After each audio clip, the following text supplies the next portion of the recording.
Good morning. I'm Helen. I'm Stu. And welcome to Holy Baptist Church Online.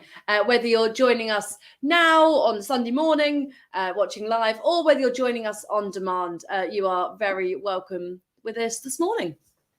Yeah, so this morning we've actually got a guest speaker coming to talk to us. It's Nigel Davison. He's from an organisation called CAP, or Christians Against Poverty, and he's going to be leading us with our continuing series that we've got going on about this. It's about living selflessly. And, you know, we're in the middle of this cost of living crisis, which is a phrase I'm sure we're all fed up of hearing. So we decided to name our sermon series that, but because it's so relevant, it's so something that's affecting all of us. And we say like, oh, it doesn't affect the high and mighty, but how many politicians have we heard be like, oh, I can't live on my £70,000 a year or whatever it is they're on. So whatever lifestyle you're used to, I guess it's still pulling a squeeze on that. Well, yeah, I think it's kind of ludicrous when you hear those sort of stories that it kind of, you know, you couldn't possibly live on 70k, and that's not the only salary they get. Of course, they get plenty of other perks and uplifts and stuff. So it's not like they're living on the poverty line. You know, this is not. No. I think that they've become completely detached from the real world entirely. Indeed. And now they are just in their bubble. But for the ordinary person, I think you know, kind of discussing these, you know, really hard issues, I think is really important. And just it's, you know, just because, like you said, it affects everybody. Everybody is under pressure, you know, financially, and just church needs to comment on that. You know, that there is, this is not all there is to life. It's not about everything. It's I think there's a lot that we can say. Exactly. And so to hear a little bit more about that, we're just going to watch a very brief video about our sermon series.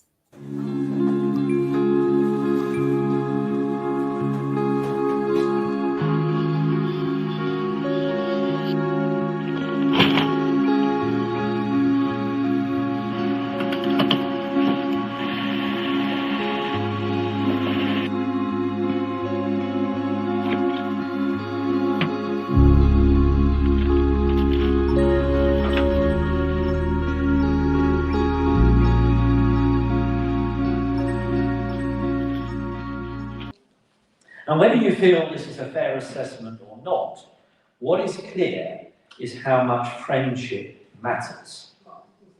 In fact, some studies claim to show that loneliness increases the risk of an early death by as much as 30%. And other research, unsurprisingly, links social isolation to depression and other mental health issues. Of course, this isn't news to us. From the beginning of the Bible, it's really clear that we were created for community.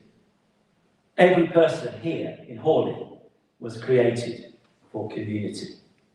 And this is especially important for those that are vulnerable or destitute, but tragically, they're often the people who are left isolated and forgotten.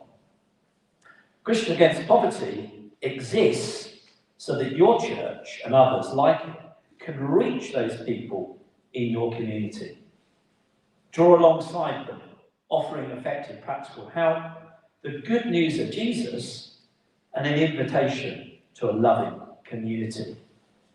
This is the idea at the heart of CAP Life Skills Service, which you've recently started.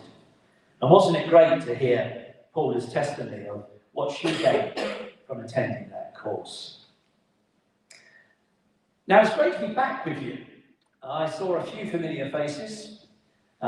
Just over 12 months ago, I was here to celebrate the church's involvement with CAP Money, of course, to help everyone be good stewards of the money we are blessed with.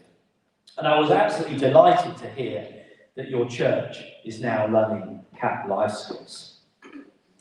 Now, I doubt you remember much of what I covered 12 months ago for the people that were here.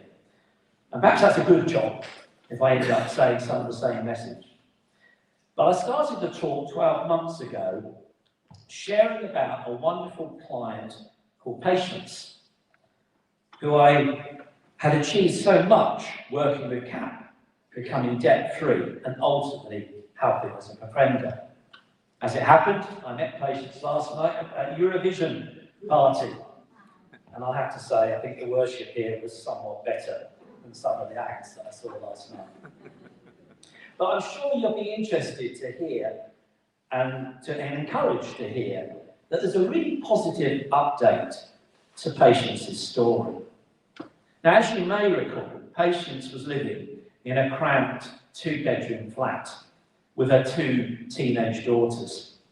And as the girls grew taller, the mum, and the noise got louder from construction work that was happening to build a new flat above, they were pretty desperate to move. But their budget was very tight, and there really wasn't any suitable rented properties available within their price range. And then something wonderful happened. The pastor at a church which I attend, which is Croydon Jubilee, just in the south part of Croydon, the pastor there was offered, just listen to this, was offered use of a 4-bedroom property rent-free for him and his family of 5, plus a German shepherd. The owners of that property, they're long-standing members of Croydon Jubilee Church, had decided that it was really too big for them, and that their 2-bedroom holiday home in Littlehampton was absolutely sufficient for their needs. They were delighted to bless this family, knowing that this would help them continue to do God's work. Of course, this freed up the place where the pastor was actually living, which was a 3-bedroom rented property, which they'd rented for the past 7 years at a very affordable rent from a former member of Croydon Jubilee Church. And the rent had actually remained at the same level throughout the tenancy. Fortunately, I was alerted about this and immediately thought of Patience. Of course, the only challenge now was to convince the landlord, who I'd never met, that Patience would be an ideal tenant at a rate she could afford. As the landlord said to me, his head said that he should let this at the market rate, which was substantially above the budget Patience had. However, having met the family and heard her story, his heart won the day. And so, like all good stories, there was a very happy ending. I'm sure you would agree that these are great examples of living selflessly, which is the theme of today's talk. It cost both homeowners, but by their actions, they were able to abundantly bless others. They were truly living out what Paul exhorts his congregation to do in Philippi. If you're familiar with a passage in Philippians chapter 2, verse 4, it says, "Don't look out for your own interest, but take an interest in others too." And in Jesus, we have the ultimate example of a man who lived his life completely selflessly, even to the extent of dying a criminal's death on the cross. Now, one of the stories I love in the Bible is featured in chapter 2 of Mark's Gospel. And it's a very familiar story, which many of you probably first heard in Sunday school. It's of the paralysed man being lowered through a roof of jam-packed house so he gets to see Jesus. The man is healed and walks out in the house with his mat in hand and his sins forgiven. However, there's a piece of this story that can be easily missed. An important fact which could be skipped over. But it's something that's so crucial and relevant to us today. It's this, that although he didn't have much going for him, there was a small community who cared. This man had 4 special friends who were willing to literally tear through rooms for him. A community had formed not only in spite of, but because of someone else's struggle in life. Perhaps you've had people come alongside you during your own difficult times and you understand this. I do, however, often wonder how the owner of the house reacted when he saw his roof being dismantled. It probably cost him for being hospitable, or perhaps Jesus, the miracle worker, came to the rescue. There is often a cost associated with being selfless. Now, one of the ironies of life is it's often the biggest challenges that lead us into the deepest and most impactful relationships. And it's very likely that we all have something in our lives that requires us to seek our help and support. Something that, if we allow it to, will bring us into deeper circles of community. Put simply, CAP Life Skills is a community service based on around an 8-week course, community time, and individual coaching. When someone hears about and is referred to your new Life Skills group, they will be welcomed into the group, just like Paula, with a warm greeting and genuine care. And as clients discover that loving community that provides a safe and confidential space for people to bring any life challenges into the open and develop some close friendship. CAP has about 129, I think it is, Life Skills group around the UK, including obviously the one here in Hawley. And it isn't rocket science, but we've seen so many wonderful examples of lives being transformed from those attending the course. It's not complicated, but it shows people we care. And that is at the heart of all of the CAP services. Volunteers living selflessly who provide quality time with clients, whether that be to help them with their debts, thrive on a low income, or take some steps to meaningful employment. I'm going to take a pause now. We're going to hear a wonderful video from Sid. He's going to share his story about how he was blessed and became part of a loving community. Looking back on it, it's actually quite frightening. And I'm not a guy that frightens easily, but that, looking back on it, it is actually quite frightening that he got to that point. My name's Sid. I'm 58 years old. In my younger life, I was well into sport, cricket, rugby, boxing. Used to get paid for playing cricket and rugby. Actually playing cricket with Ian Botham, Graham Hick, Tom Moody, virtually half the England side were at Worcester at that time. I seriously injured myself, which meant that my sporting career was not over, but it would never be professional as I wanted it to be. I actually had an accident at work and something fell on my head, and they took me up and gave me an x-ray, and this lovely little chap came through and he said, "Oh, we found something that's not there, not supposed to be there." And I went, "Oh, you mean a brain?" And he said, "No, you got a tumour." And I said, no, I'm indestructible, me, I don't get things like that. Can't happen to me. Brain tumour was operated on April 2015. Pretty much a year later, was diagnosed with Crohn's, which is quite a nasty stomach disorder. Admitted to hospital, and just before I was admitted to hospital, my mother passed away, who I've been looking after for a few years, quite suddenly as well. It turned out I was suffering from a very severe depression because of what had been going on. And obviously during that time as well, I was getting into debt without actually knowing I was getting into debt. I was on some quite heavy duty medication and it just spiraled. So pretty much everybody you could owe money to, I owed money to. The nurse came into the room and she said, "Can I get you anything?" I said, "No, just shut the door and let me die." I'd had enough.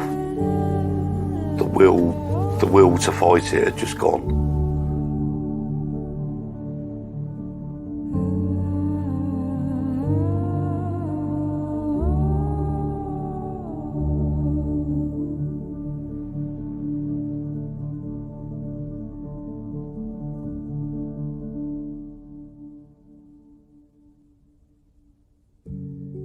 So they looked after me in hospital and fixed the broken bits again and got me up and running.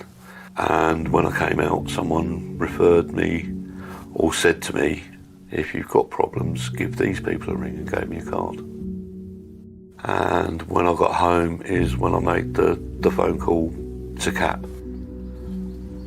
I tried to collect everything that was relevant to what was going on, so letters and bills and all the correspondence. And everything was explained, which puts you so much at ease, because you actually, for the first time, know what's going on. And then Andrew said to me, I'll give you some, he actually gave me a load of prepaid envelopes. If anything comes, send this off to CAP. And for the first time think, crikey, there's a way out of this, you know. It was like a weight being lifted off my shoulders. Brilliant. That's when Andrew dropped the bombshell. Did you fancy coming to church on Sunday, Sid? So I said, no, all right, no, that'd be nice. That'd be nice, come along. And I turned up knowing two people, Andrew and Chris. When I left, 20 plus people, see you next week, Sid, have a good week, see you next week. I'm going, crikey, it's a bit different, isn't it? They're all very nice. That was 4 years ago, but maybe a bit longer. And apart from the times when I've been in hospital, I've not missed a Sunday. I see things totally differently now. My whole attitude is different now. I wake up every day, and every day is now a lovely day. Without CAP, Gary, Andrew and Chris and the church, I actually would rather not think about where I would be now. It really has made that much of a difference to my life. It's that sense of belonging and the sense of friendship. To me, it is priceless.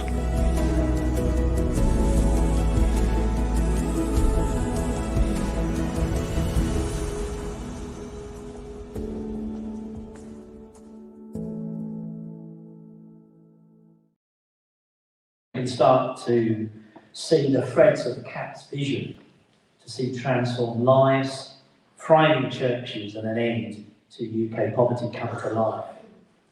First, what an inspiring example of a transformed life.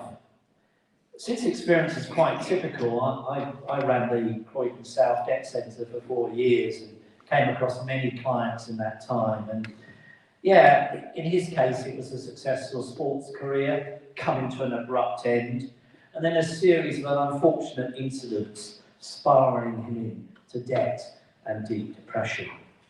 And as he said, the will to fight had gone. But then, through CAP, he found a way out. The weight was lifted, and he found Jesus. And his life was transformed through a sense of belonging and true friendship. A few months ago, there was an event in Westminster Chapel, and I had the pleasure of meeting up with Sid. That's a little while since that video was actually made.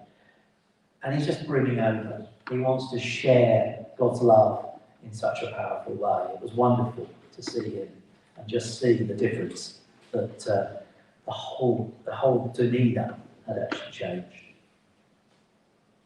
Not only is Sid's story about an inspiring picture of transformed life, it's a beautiful vision of a thriving church.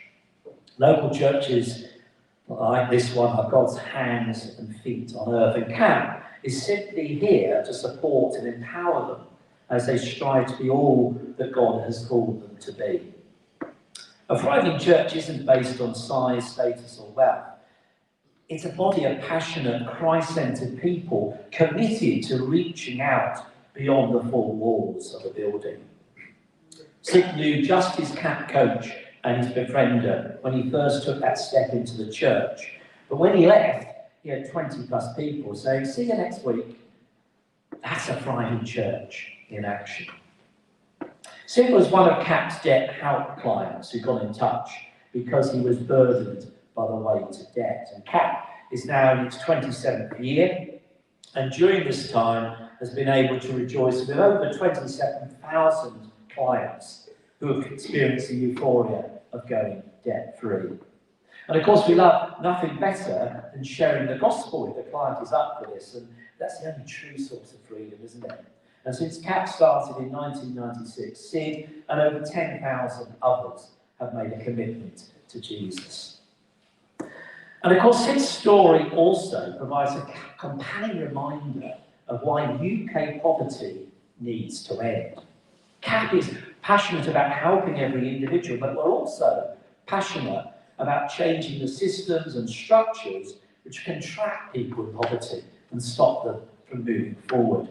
Together, we can be a powerful force to change, to create a more just and compassionate society here in the UK. CAP recently commissioned a poll, and the responses were quite startling. More than half, 53% of the adults surveyed, had lost sleep worrying about their finances. And nearly half, 49%, had gone without heating at some point over the winter. The cost of living crisis has been tough for many and shows no signs of coming to an end. I was listening this week to a briefing from the Citizens Advice Bureau. Their headline was that the start in 2023 was, in their words, the bleakest on record. In 2019, the Citizens Advice Bureau helped 75,000 people. But this number had been surpassed in the first 3 months of 2023. Around 52% of their clients were now in negative budgets with insufficient money to cover basic living costs. I'm sure we've all been affected by the cost of living crisis in some way or another. But what it has done is to raise the profile of individual needs and charities such as CAP, who seek to ensure that they're not overlooked. A good example of this was, for a long time, CAP has been lobbying for a change in policy with prepayment meters, which attract higher tariffs than those on standard meters. Doesn't make sense. It was encouraging, though, to hear the announcement in the recent budget that this was no longer going to be the case.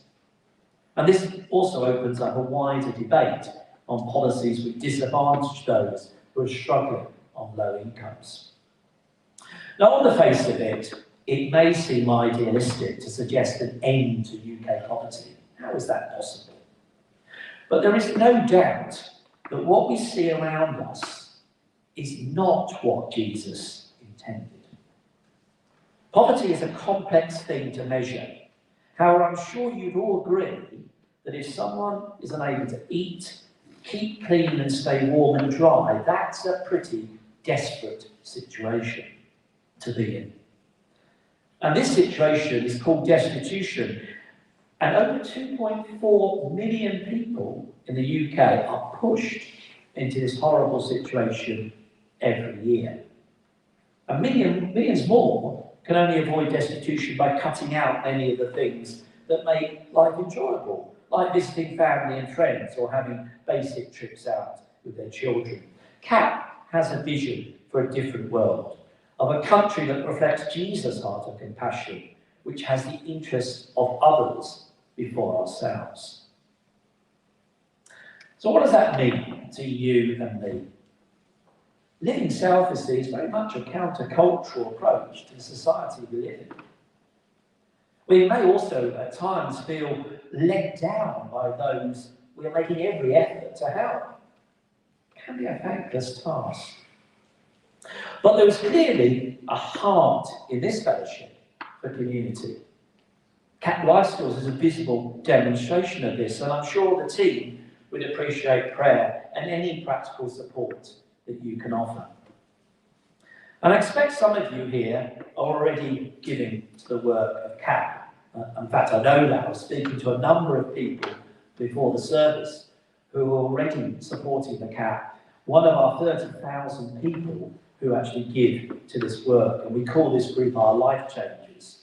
And it's these people really that allow CAP to continue to run all the CAP services as a free service to anybody in the community who is in need of the services.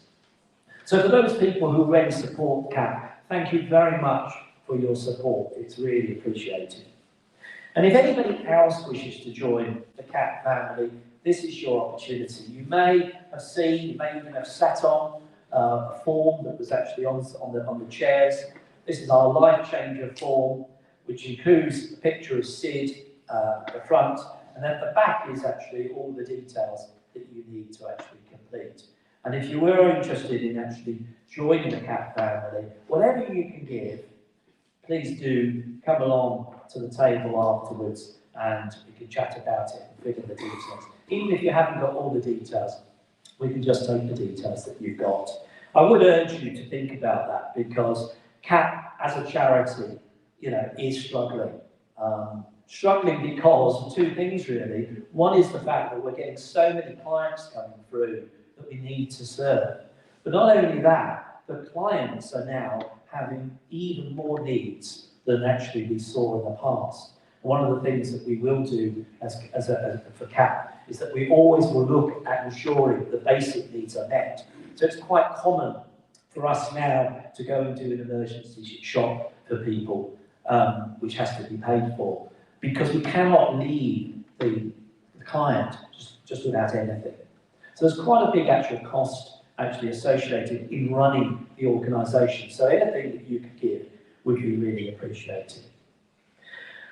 On the table here also is a number of other resources for CAP, and you're very welcome to come along. All these resources really are free. If you want to make a donation, it's up to you. But we want to actually spread the word. We've actually got a couple of books. One book which was written by our founder John Kirkby, which explains the journey of CAP. We've got another book which is called Journeys of Hope, which talks about some of the examples of people like Sid who have been positively impacted from working with CAP. And then we've got other various things there that you're very welcome to take after the service. So do come along. I'll be there. I think Emma's going to be there, who's one of the members running your CAP Life Skills.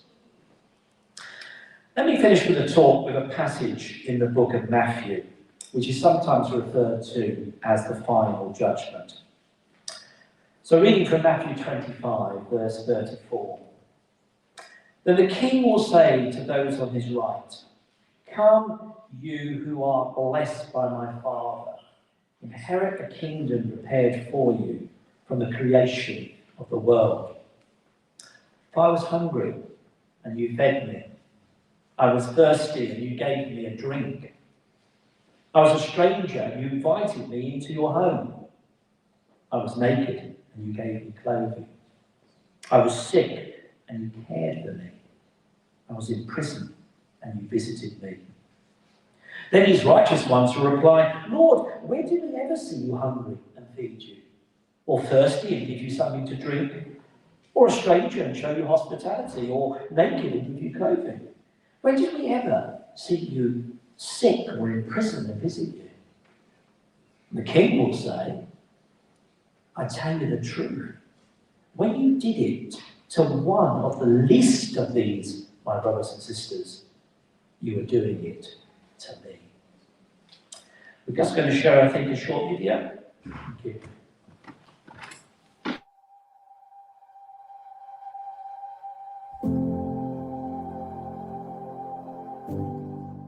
How selfless am I?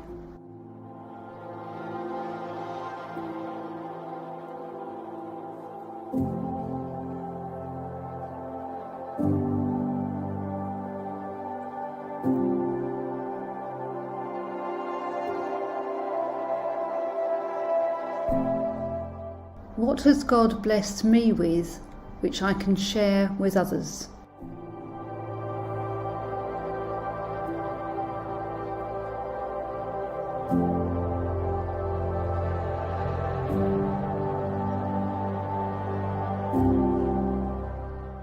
What is meant by Paul's exhortation to have the same attitude that Christ Jesus has?